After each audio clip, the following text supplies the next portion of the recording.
নমস্কাৰ জনাইছো মই আপোনালোক সকলোকে মোৰ অন্য এটা ভিডিঅলৈ আজি মই দেখাম আপোনালোকক স্টেপ বাই স্টেপ কেনেকৈ ফলো কৰিলে এটা পাৰফেক্ট বানানা কেক বনাব পাৰি তাৰে ৰেচিপি শেয়াৰ কৰিম আৰু তাৰ কাৰণে মই লৈছো ঘৰতে পকা চেনিকল 4টা আপোনালোকে জাহাজী কলো ল'ব পাৰে আৰু এনেকৈ ভালদৰে মেছ কৰি ল'ব ইয়াৰ পাছতে মই লৈছো 1/2 কাপটোৰে 1 কাপ আটা আপোনালোকে ময়দাও ব্যৱহাৰ কৰিব পাৰে মই আটাৰে বনাইছো ইয়াৰ পাছতে দিছো 1/4 টিস্পুন খনৰে নিমখ আৰু একেখন স্পুনেৰে দিছো মই বেকিং সোডা আৰু দিছো মই বেকিং পাউডাৰ 1/2 টিস্পুন খনেৰে আৰু তাৰ পাছত এনেদৰে ভালকৈ সালি মিক্স কৰি ল'ব এটো বহুত ইম্পৰ্টেন্ট স্টেপ হয় তাৰ পাছতে মই এটা ডিম লৈছো আৰু ডিমটো ভালদৰে মেচিনটোৰে ফেটি লৈছো আপোনালোকে হাতেৰেও ফেটি ল'ব পাৰে আৰু ই ফেটুতে কালাৰ চেঞ্জ হ'ব ফ্লাপি হ'ব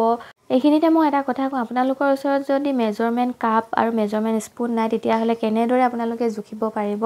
তাৰ মই এটা বেলেগ ভিডিও আপোনালোকক যদি প্ৰয়োজন হয় তেন্তে মই বনাই দিব পাৰিম আৰু এটো 1/2 কাপটোৰে মই দিছো চেনি আধা ফেটি লোৱা পিছত ডিমটো আৰু এইখিনিও ভালদৰে এনেকৈ চালি লোৱাটো বহুতে প্ৰয়োজনীয় আৰু এটো মই পিসা চেনি ইউজ কৰিছো ইয়াতে আপোনালোকেও পিসা চেনি ইউজ কৰিব এই বহুত ভাল ৰিজাল্ট এটা দিয়ে চেনিখিনি দিয়াৰ পাছতে মই আকৌ ইয়াক ফেটি লম আৰু লাহে লাহে দেখিব ইয়াৰ কালাৰটো চেঞ্জ হৈ আহিব পুৰা বগা হৈ যাব আৰু ইয়াৰ যেটো ভলিউম আছে ভলিউমটো ডাবল হৈ যাব এয়া দেখিছেনে কেনেকৈ বগা হৈ গল ইয়াৰ পাছতে মই ইয়াত দিম এতিয়া 1/2 কাপটোৰে ৰিফাইন তেলটো দিয়াৰ পাছত কিন্তু বেছি সময় আৰু ইয়াক ফেটিব নালাগে এইখিনি অলপমান মিক্স হলেই হ'ল এতিয়া আকৌ মই কলখিনি লৈ আকৌ মেচিনটো অকণ ফেটি দিম এতিয়া আৰু অকমান স্মুথ হৈ যাব যিমান স্মুথ হ'ব সিমান ভাল আৰু এজাক হৈ গল এতিয়া গুটেইখিনি মিক্সন যেতিয়া হৈ গল আপুনি আপোনাৰ কেক টিনটো ভালদৰে অইলিং কৰি ময়দা ডাষ্ট কৰি ল'ব আৰু এনেকুৱা কৰিলে কি হয় কেকটো তলত লাগি নধৰে বাটাৰ পেপাৰ ইউজ কৰা হলনি আপোনালোকে এনেদৰে ইউজ কৰিব পাৰে ভিডিঅ দেখুৱাৰ দৰে আপোনালোকে কৰি ল'ব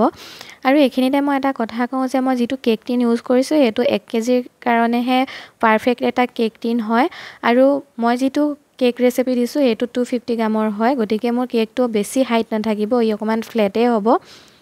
আৰু মই যেটো ঘৰত খাবৰ কাৰণে বনাইছো সেই কাৰণে মোক ইমান হাইট নালাগিছিলে ফ্লেট লাগিছিলে সেই কাৰণে মই 6 ইঞ্চৰ কেক টিনতে মই বেক কৰি দিছো যদি আপোনালোকৰ বেছি হাইট থকা কেক ভাল পায় তেতিয়া হলে আপোনালোকে সৰু কেক টিন ইউজ কৰিব আৰু আপোনালোকে যদি এই কেকটো হাফ কেজিৰ কাৰণে বনাব বিচাৰে তেতিয়া হলে এই যেটো ৰেচিপি আছে এটো ডাবল কৰি দেব আৰু কথা কওঁতে এফালে চাওক মই যিখিনি মিক্সন বেলেগ কৰি পেলাই থৈছিলো গুটেইখিনি একেলগ কৰি ফেটি পেলালো আৰু তাৰ পিছতে মই এনেদৰে কেক টিনত দি দিছো বেকিংৰ গুটেইবিলাক টিপছ আসলতে এটা ভিডিওৰ জৰিয়তে জনাব পৰা নাযায় সেই কাৰণে মোৰ চেনেলটো আপোনালোকে প্লিজ সাবস্ক্ৰাইব কৰি থব মই আপোনালোকৰ প্ৰতিটো ভিডিওতে কিবা নহয় কিবা এটা টিপছ দি যাম সকলোখিনি মিশ্ৰণ কেক টিনটো দিয়া পিছত কেক টিনটো অলপমান এনেকৈ টুকুৰিয়া দিব ভিডিওটো দেখাৰ দৰে তেতিয়া কি হয় যিখিনি এক্সট্ৰা হাৱা তাত সোমাই থাকে এইখিনি ওলাই যায় আৰু কেকটো ভাল হয় আৰু মই এনেদৰে অভেনত বেক নকৰো মই কেৰাহী বা নহলে এনেকৈ সসপেন লৈ পিনে গেছতে বেক কৰা বহুত ধুনীয়া কেক হয় যেহেতু মই একৰাহে কেক বনাই থাকো সেই কাৰণে মই এনেকৈ পাত্ৰটা নিমখ থাকে আপোনালোকে নিমখ অকমান দি ল'ব তেতিয়া কি হয় কেকটো বহুত ধুনীয়াকৈ ফুলি উঠে